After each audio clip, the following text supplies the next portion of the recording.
Welcome to the deep dive. Today we're stepping into, well, the truly dazzling but also quite dangerous world of Louis XIV's court of Versailles. Just picture it. The Sun King, this absolute monarch, meticulously orchestrating every single detail of his realm, yet right there, smack bang in the heart of this incredibly controlled universe, lived this figure who just openly defied conventional norms of masculinity. Someone who actually, quite remarkably, wielded immense, albeit a pretty unconventional influence. It really is one of history's great paradoxes, isn't it? Yeah. The very structures of absolutism, the ones designed to control and define everything, sometimes created these unexpected conditions. Yeah. Conditions for unique forms of power and identity to not just survive, but to really, really flourish. That's exactly what we're going to unpack today. We're taking a deep dive into the extraordinary life of Philippe I, Duke of Orléans, King Louis XIV's younger brother. You probably know him better as just Monsieur. You might think you know the story of Versailles, but honestly, Philippe's life pulls back the curtain on a whole different level of court intrigue and, well, personal defiance. Absolutely. His unique identity, his relationships, and definitely his flamboyant fashion choices. Yeah. They were never just, personal quirks. They were deeply, almost inextricably intertwined with the really intricate politics of power in 17th century France. He sort of transformed what could easily have been a political weakness into, well, a source of cultural and social authority. It's fascinating. So our mission today is to explore how Philippe's life, from his deliberately fostered childhood identity right through to his surprising military triumphs and even his super scandalous relationships, how it truly reveals the intricate machinery of absolutism itself. It's like a masterclass in the weaponization of identity, and also, quite strikingly, the defiant flourishing of a queer life in a world that, let's be honest, officially condemned it. It really makes you rethink what was possible, even in such a rigid society. And to do that, we've pulled from a pretty diverse stack of sources. We've got everything from rigorous academic articles and historical blogs to even some really lively Reddit discussions that bring in fascinating modern perspectives.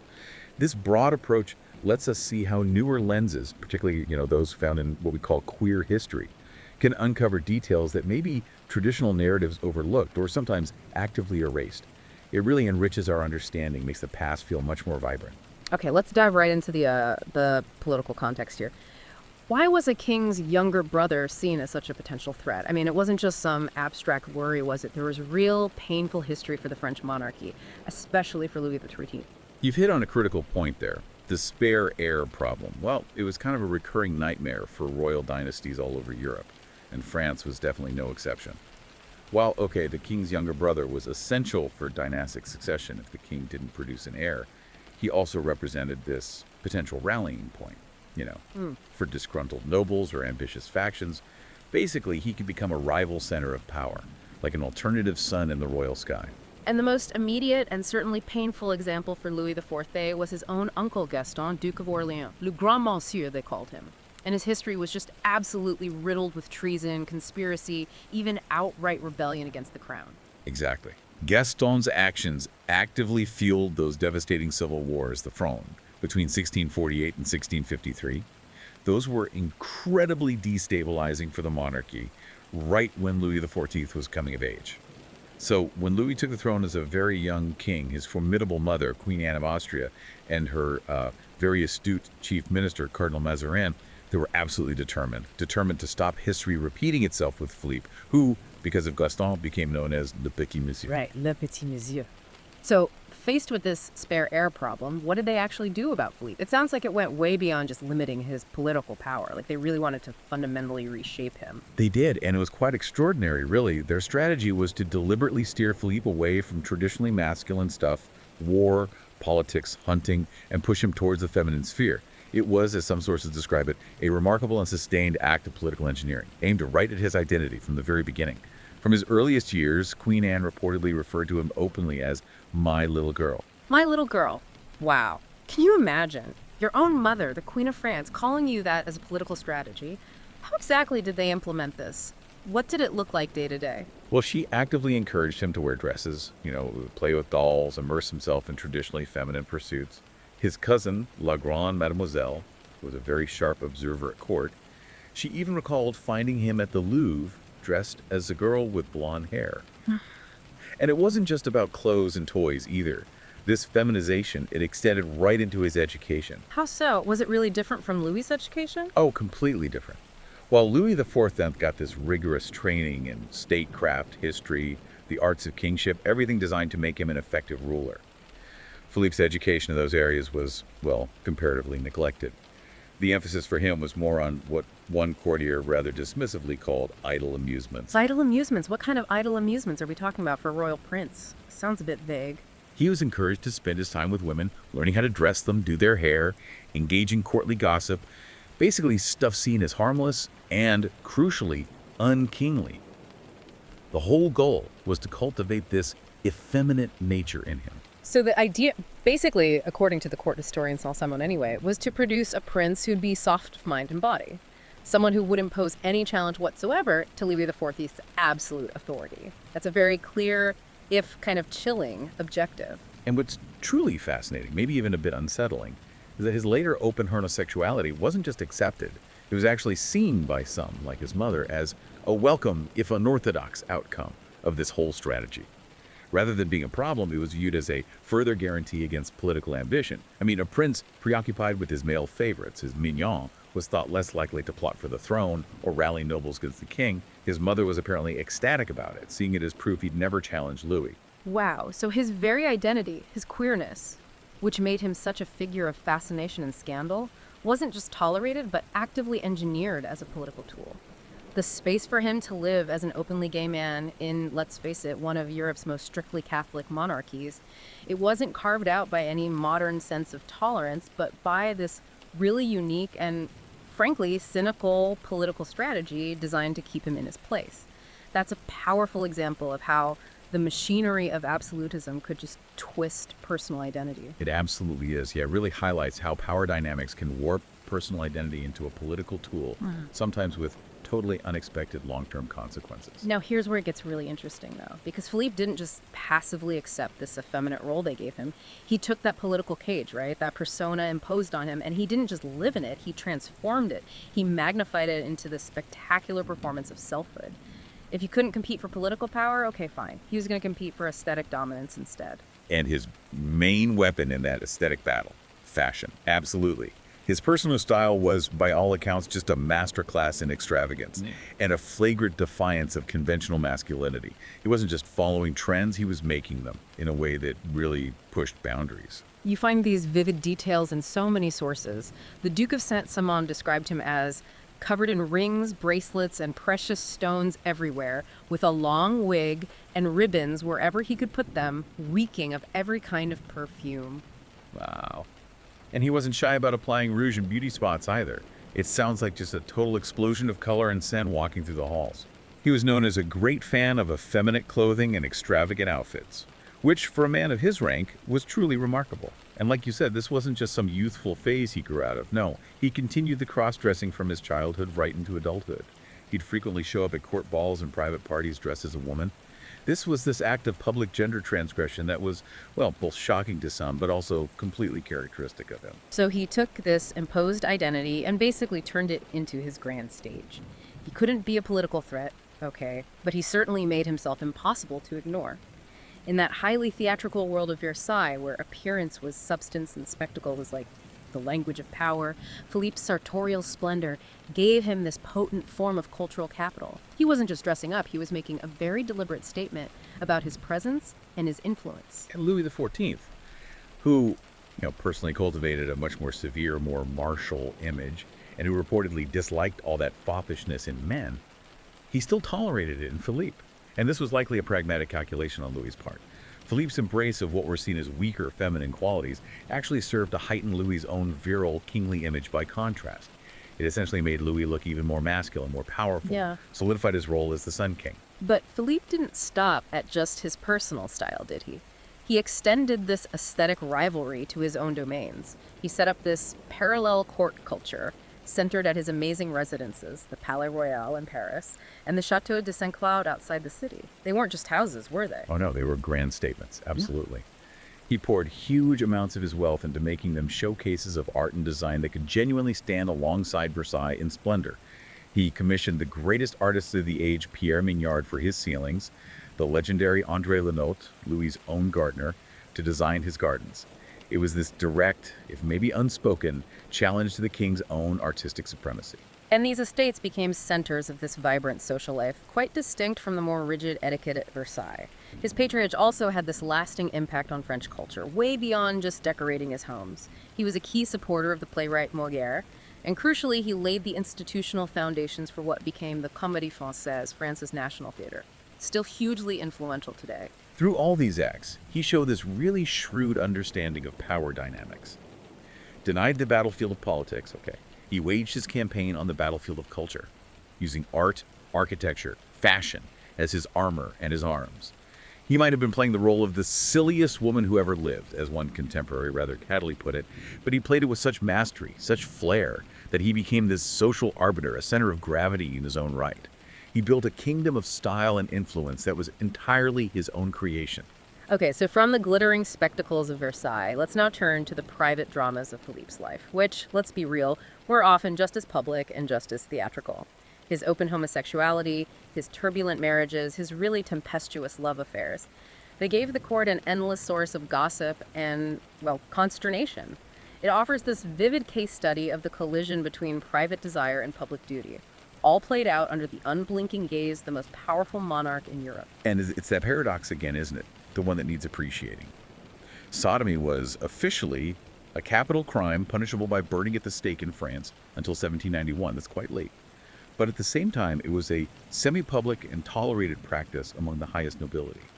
As Lieselot, his second wife, very sharply observed, the aristocracy just hid it from the common people, maintained this kind of open secret. Right, and of all the figures orbiting Philippe, none burned brighter, or maybe more destructively, than Philippe de Lorraine, the Chevalier. This was the defining relationship of his life, wasn't it? Absolutely. The Chevalier, he was a younger son from a prestigious but basically penniless house. But he had this devastating combination of charm and angelic beauty. He came into Philippe's life around 1658 and quickly became what everyone called the great love of Monsieur's life. The relationship had lasted over 4 decades. It was the central emotional axis of Philippe's existence, and the absolute epicenter of scandal at court. But this was clearly far from some idyllic romance. Our sources describe the Chevalier as a deeply toxic influence. Quote, insinuating, brutal and devoid of scruple, manipulative, greedy, often humiliating Philippe in public. It's even noted that Philippe reportedly delighted in the abasement and abjection.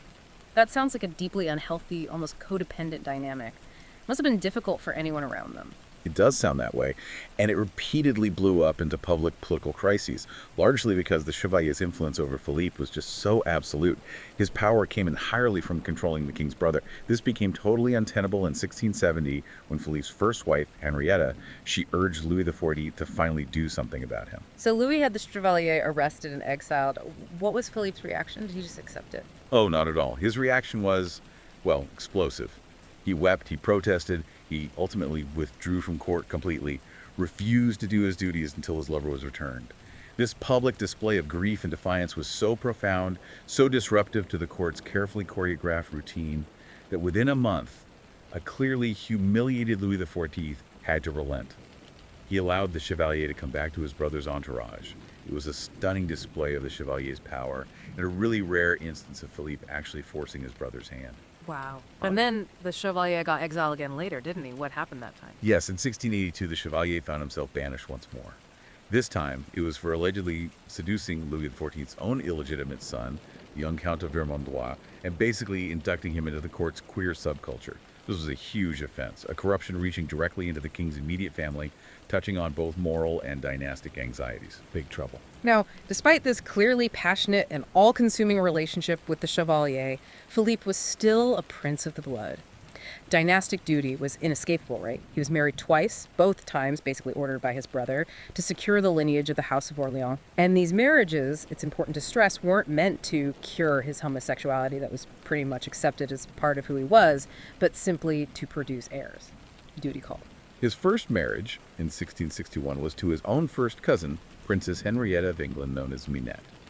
Initially, maybe there was some affection, but the relationship just quickly and spectacularly fell apart, became a very public drama. And that disintegration was partly fueled by Henrietta's own flirtatious relationship with her brother-in-law, Louis XIV himself. Their public intimacy caused a major scandal, and as this kind of twisted retaliation, Philippe, in turn, started parading his own male lovers, his mignons, more openly, more defiantly than ever. It was this vicious cycle of mutual infidelity.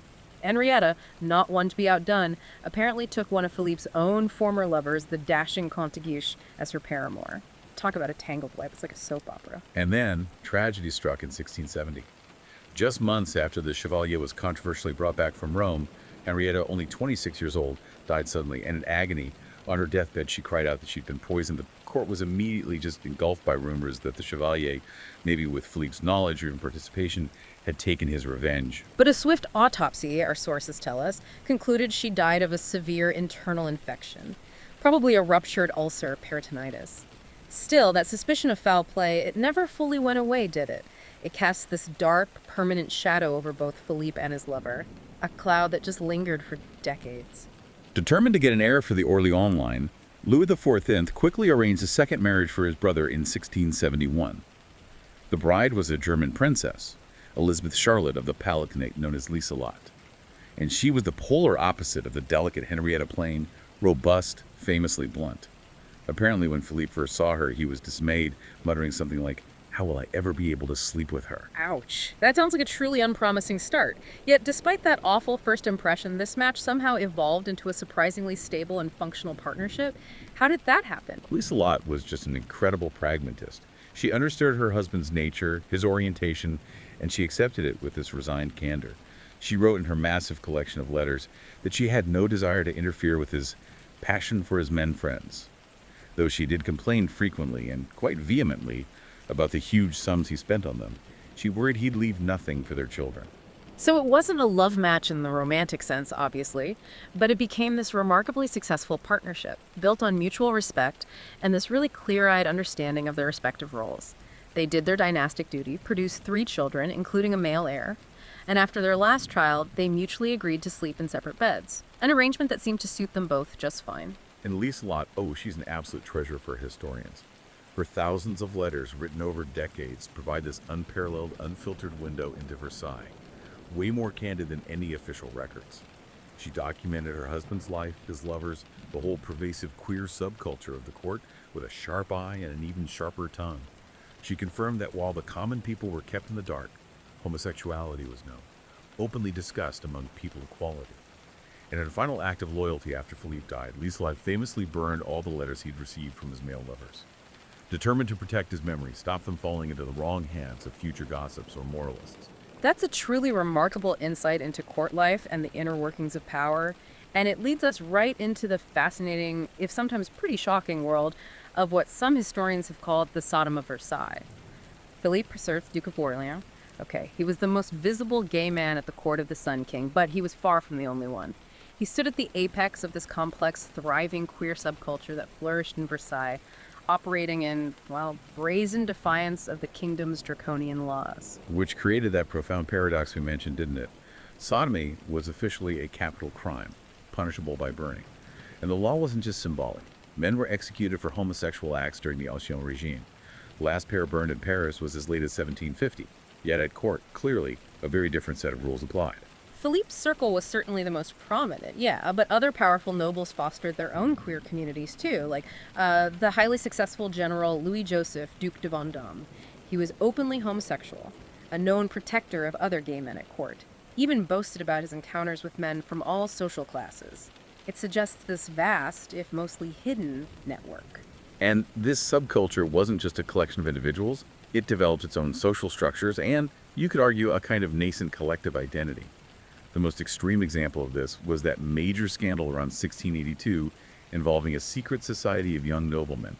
They called themselves the Holy Congregation of Glorious Pederasts. Wow, that name alone is incredibly provocative. What was this brotherhood all about? How organized was it actually?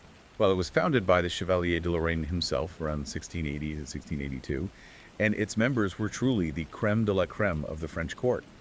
This wasn't just a casual group. It was described as an organized brotherhood with formal statutes, initiation rites, and it had this guiding ideology of total abstinence from women.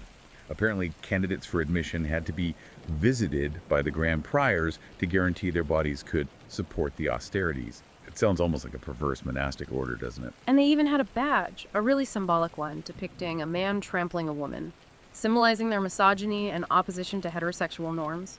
Members included figures like Prince Conti, who was only 16, and the Comte de Vermandois, Louis XIV's illegitimate son, just 14, and rumored to have been debauched by Lorraine and inducted into the group.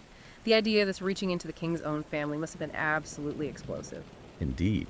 The activities of this group and others in Philippe's orbit often descended into shocking debauchery, even violence, causing widespread alarm. These incidents, combined with other scandals of the time, created this moral panic across the kingdom and ultimately forced Louis XIV to act. The king, who was getting more devout in his later years, expressed inconceivable horror and resolved to purge the court of what he saw as rampant vice. Okay, so he wanted a crackdown. But what was the king's dilemma here? Given his absolute power, why wasn't his crackdown more, well, absolute? Especially if these were capital crimes. That's the real crux of the royal hypocrisy. His crackdown was surprisingly limited. While some ringleaders got exiled from court or sent off to their regiments, none faced the full force of the law, the burning at the stake. The king's hands were largely tied because the problem was just too widespread. It reached too high, into the very highest echelons of the nobility, even the military. His own war minister, the Marquis de Louvois, pragmatically argued that purging the army of its best generals, many of whom, like Vendôme, were known homosexuals, would be a military disaster. Can't win wars without your best generals, right? That's a powerful argument for pragmatism over piety right there. Wow. Well, and then there's Louis's famous line, isn't there? When his confessor was pushing him to expel all sodomites from court, Louis apparently sighed, "Where am I to begin? With my own brother." That single question just lays bare the fundamental hypocrisy of the era and the unique position of a prince of the blood. The law was absolute on paper, sure, but the blood of a prince of France was this powerful shield against it. Philippe's rank gave him, and by extension the subculture he represented, a protection that no ordinary subject could even dream of. He was, in that respect, untouchable. And this subculture, this network, it continued even after Louis XIV died, didn't it? Our sources mention that unprecedented scandal in 1722, years later, young male aristocrats stripping naked in the garden of the Palais du Louvre, right across from the young Louis V's bedroom, doing what was euphemistically called fence digging, sounds like an astonishing display of brazenness. It was. The commotion was so huge, it alerted the Swiss guards, led to the arrest of all 17 disheveled individuals. The regent, Duke Philippe of Orléans, our monsieur's son, was apparently thrown into chaos by the scandal. He had the ringleader, a different Duke of Lorraine this time, imprisoned in the Bastille, others kicked out of court. It really shows how deeply entrenched these groups and practices were, continuing this legacy of open, yet officially condemned, queer life right at the heart of French power. Okay, so we talked a lot about the silliest woman caricature, this effeminate persona that was deliberately fostered and then so flamboyantly embraced by Philippe. But nothing challenges that image more dramatically than his, well, distinguished military career. The man who was deliberately raised to be soft and unthreatening turned out to be a natural and courageous soldier. That's a huge contradiction. He truly did. He served with distinction in the War of Devolution, got promoted to lieutenant general, but his finest hour, that really came during the Franco-Dutch War, at the Battle of Cassel on April 11, 1677. This is the moment that cemented his reputation as a warrior. Right, Cassel. Philippe was given command of the French army against this formidable Dutch-Spanish force led by his cousin and rival, William of Orange. The battle was fierce, really bloody, and at a critical moment when the French center was about to collapse, Philippe personally led a decisive cavalry charge, shattered the enemy lines, secured a massive victory for France. It was this moment of supreme martial glory, and completely unexpected, given his public image. Contemporaries were stunned to see the man known for his, quote, total lack of toughness charge bravely into the thick of it. His wife, Lisa Lott, with her usual wit, wryly remarked that her husband was probably more afraid of the gunpowder smoke, worried it might singe his elaborate wig, than he was of the actual bullets. Gives you a vivid picture of his priorities, even on the battlefield. The irony of his success is just palpable, isn't it? This triumph should have been the crowning achievement of his career, celebrated everywhere, but it was also, in a way, the end of it. The victory brought Philippe immense popularity and acclaim, which was a massive problem for Louis XIV. Apparently, the king was consumed with jealousy. How did Louis react to his brother's unexpected brilliance? Well, the glory Philippe won at Cassel, it basically violated the unspoken contract of their relationship. Remember, Philippe was carefully groomed to stay in the feminine sphere, leave the masculine arena of war and politics entirely to the king. The threat he posed wasn't rebellion, it was rivalry. A direct challenge to Louis's carefully constructed image as the sole martial embodiment of France. He was the Sun King, the military leader. Philippe's success kind of dimmed that light. So the king's response was swift and decisive. Philippe was never given another field command, ever again. His masculine competence on the battlefield turned out to be a far greater threat to the established order than his queer identity at court ever was. He was allowed to be a prince who loved men, fine. But he was emphatically not allowed to be a victorious general overshadowing his king. And that really underscores the priorities of the absolute monarchy, doesn't it? Political stability, the king's unchallenged image, that trumped even military excellence from a family member. It shows just how fragile, how carefully maintained that image of absolute power really was. Okay, so the relationship between Philippe and Louis XIV, it was the central defining axis of both their lives, really. A bond of deep and genuine, if often strained, fraternal affection, but always governed by that unbreachable hierarchy of monarch and subject. They grew up together, survived the Fronde together, spent a huge amount of time in each other's company. A unique position for any royal sibling. Louis's management his brother was this masterclass in political control, but softened by personal tolerance, a really complex balance of affection and authority. He consistently barred Philippe from any meaningful role in politics, denied him governorships, kept him on a tight financial leash early on to stop him building an independent power base. Yet despite these restrictions, he also provided that shield of protection. His famous line to his confessor, "Am I then to begin with my own brother?" That just perfectly sums up this contradictory approach. And their complex relationship ended just as it had been lived, in a storm of high drama. In June 1701, Philippe got into this furious argument with Louis at the Palace of Marly. What was such a heated dispute between the brothers about? The argument was apparently about the marriages of their kids and Louis's perceived poor treatment of Philippe's son. It touched on family honor, dynastic ambitions, what Philippe saw as Louis's overbearing control. The argument got so heated that Philippe suffered an apoplectic fit, basically a severe stroke shortly after. He died the next day at his beloved Chateau de Saint-Cloud. It was a dramatic, fittingly operatic end to a lifelong bond defined by love, rivalry, and the immense pressures of absolute monarchy. But Philippe's legacy, it extends far beyond this personal drama and his challenging relationship with Louis XIV. Barred from the traditional paths to power politics, war, he channeled his formidable energies and intelligence into the areas still open to him: finance, art, and maybe most consequentially, dynasty. And in doing that, he built this legacy of surprising durability and influence that would last for centuries. He proved to be an exceptionally astute businessman and administrator, really sharp. Through careful investment, building canals, prudent management of his vast estates, which included a huge inheritance from his wealthy cousin, Le Grand Mademoiselle Philippe, massively augmented the fortune of the House of Orléans. By the end of his life, his branch of the family had a fortune that rivaled the main Bourbon line, gave his descendants significant financial and political weight for generations. He was a financial powerhouse. And his legacy as a patron of the arts is equally significant, isn't it? His lavish commissions at the Palais Royal and St. Cloud supported a whole generation of artists, architects, designers, shaped the aesthetic landscape of French culture, and of course his unparalleled support for Molière and his foundational role in establishing the Comédie Française left this permanent, indelible mark on French theater and drama, shaped it for centuries. But perhaps his most enduring legacy is, well, biological. His dynastic success. Despite his open homosexuality, Philippe dutifully fulfilled his dynastic obligations. He fathered children with both wives who survived to adulthood. This was crucial for continuing his line and for his place in history. And through a series of what you can only call brilliant marriages, these children and their descendants spread throughout the royal houses of Europe. His daughters became queens of Spain and Sardinia. His son, Philippe II, served as regent of France during Louis V's minority, holding power for a crucial period. His granddaughter became the mother of the future Louis V, and his granddaughter-in-law was the grandmother of the famous Queen Marie Antoinette. It's incredible. This sprawling, intricate web of descendants, it connects him to nearly every modern Catholic royal family, earned him that posthumous and entirely fitting nickname, the grandfather of Europe. Through his kids and grandkids, the man never allowed to be king ensured his blood would flow in the veins of kings and queens for centuries. It's a powerful testament to his influence, achieved through really unconventional means.